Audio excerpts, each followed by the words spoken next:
Revista Venevisión, líder en opinión, por tu canal independiente, Venevisión.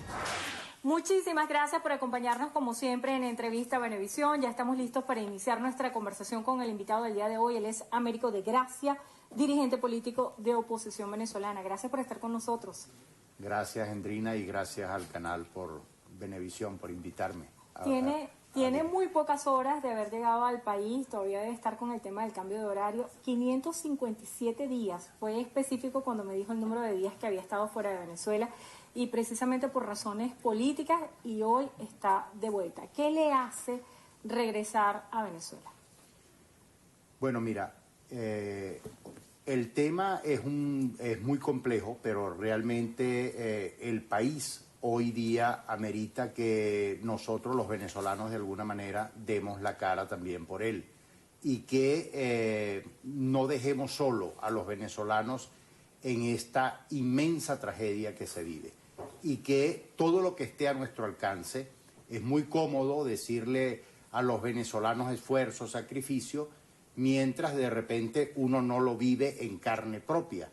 Y cuando dije específicamente, o digo específicamente, que estuve 557 días fuera del país de manera forzosa, es porque viví 557 días anclado y conectado permanentemente a los venezolanos, o sea, al dolor, a la angustia, y por supuesto eso es algo que a uno lo llena, y presentarle al país una alternativa ante toda esta tragedia, creo que es pertinente y es oportuno restablecer un centro de dirección política que lamentablemente no lo tenemos, la de participar en unas elecciones regionales para luego ir a otros procesos como el revocatorio o como las presidenciales. O sea, es un proceso largo, pero que es necesario establecerlo. De Gracia, ver la historia desde otra perspectiva, tal vez en tercera persona, estando fuera, da una visión distinta de lo que es la realidad. Acerca de la visión que hay de Venezuela en el mundo y el impacto que tiene la geopolítica en lo local, ¿cómo piensa usted que se ha manejado la oposición venezolana y el gobierno? ¿Qué hace falta para que se construya un discurso diferente en torno al país a nivel internacional? Mira, la visión que tiene el mundo de Venezuela es incomprensible. O sea, el mundo no entiende qué pasó, ni qué ha pasado, ni qué está pasando en Venezuela. No entienden cómo un país petrolero como el nuestro, con las inmensas potenciales económicos que tiene, el futuro, lo que representó, por ejemplo, por decir, un epicentro político y económico como el caso de PDVSA, y que hoy prácticamente PDVSA no exista ni siquiera para abastecer el mercado interno, el mundo no lo puede comprender. Ahora, el que nosotros los venezolanos no presentemos también una alternativa entre nosotros también tiene que motivarnos. Esos 557 días fuera del país también me permitieron ver que tenemos que comenzar bueno, como decía Mafalda, paren el mundo que me quiero bajar. Pues vamos. Aquí algo está pasando mal, algo estamos haciendo de manera incorrecta.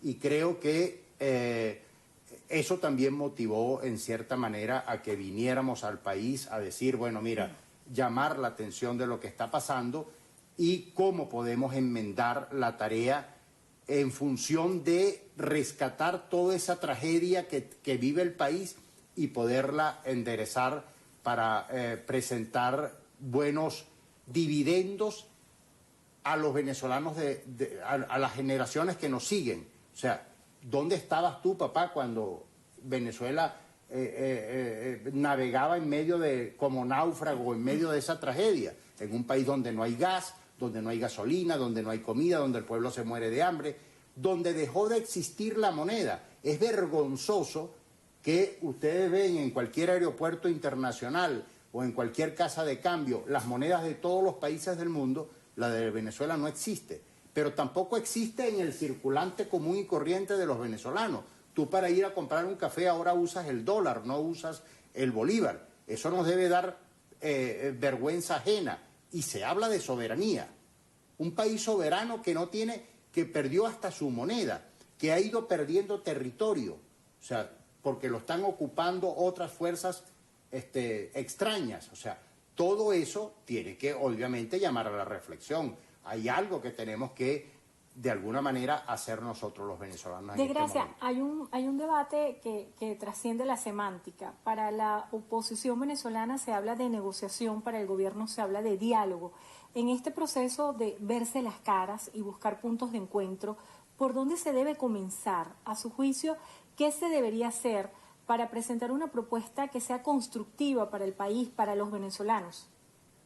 Mira, yo te agradezco enormemente esa pregunta, por una razón. En la oposición, ¿sabes cuántos partidos están inscritos para participar de la oposición en el CNE hoy?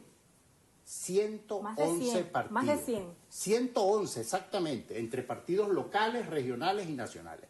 Si somos incapaces de vernos la cara entre opositores, de satanizarnos, de criminalizarnos, de desprestigiarnos mutuamente, ¿cómo nos sentamos con el adversario? Es imposible.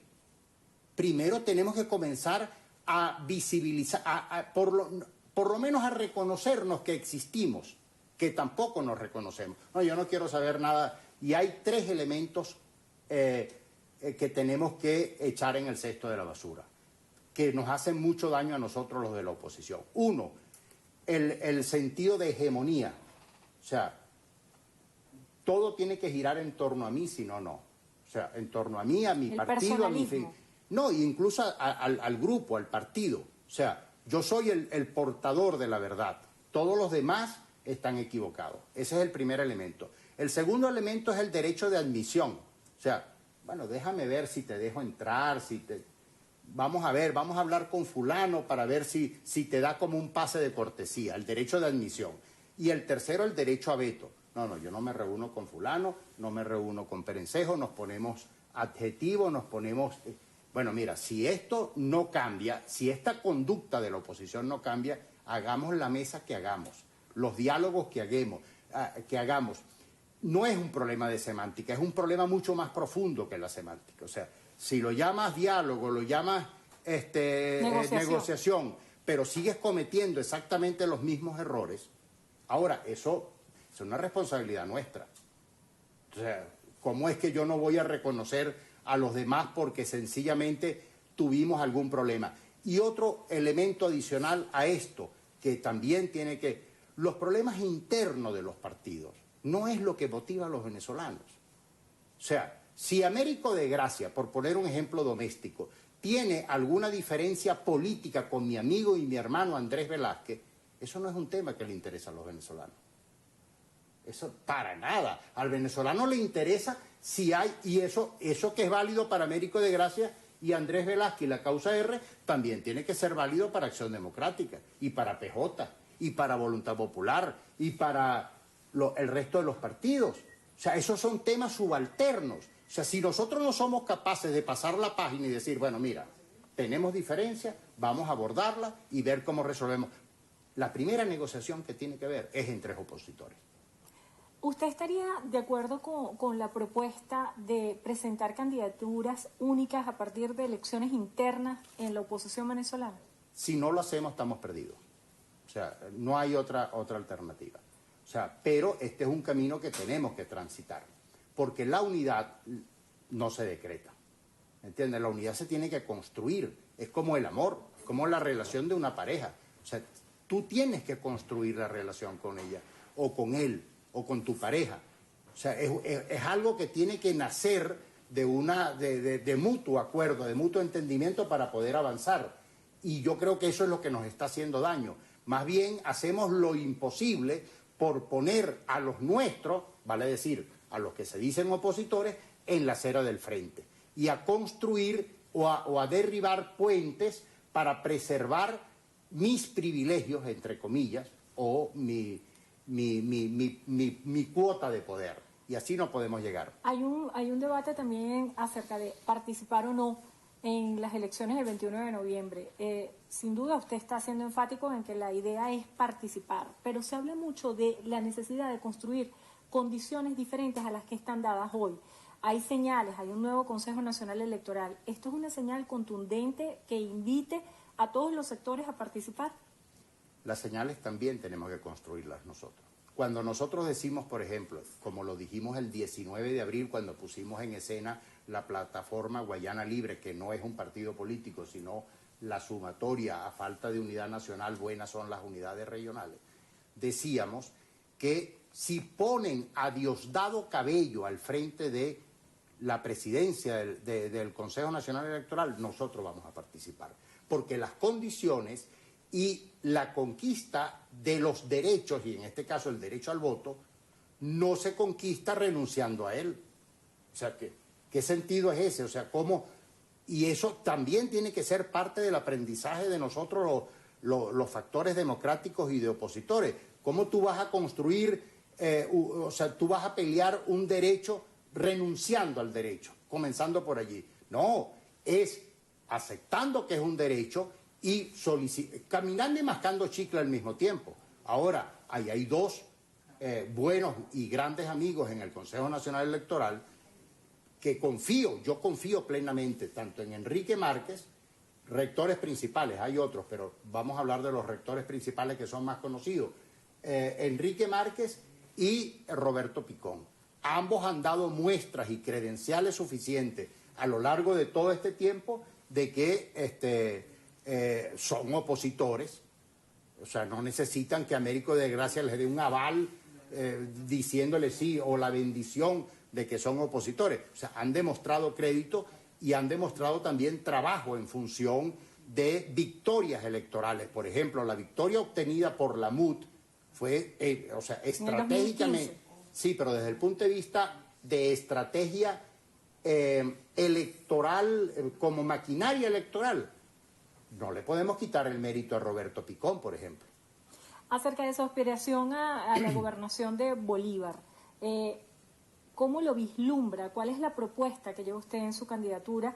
¿Y cómo combatir el hecho de que tal vez existan varios candidatos de la oposición también en la entidad?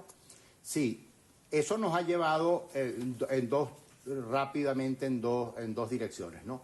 Una, la unidad queremos construirla.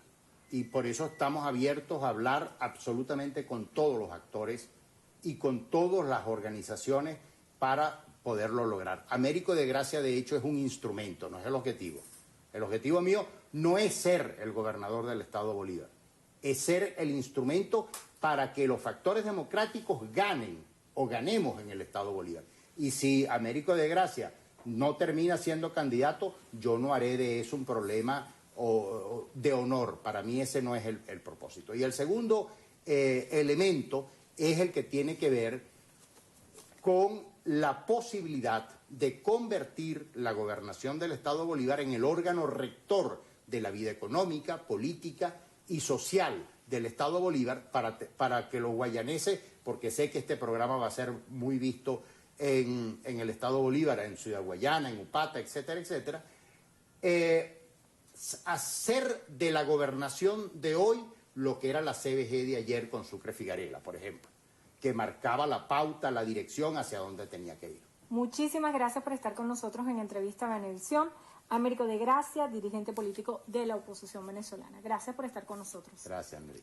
Y gracias a ustedes también. Será hasta la próxima.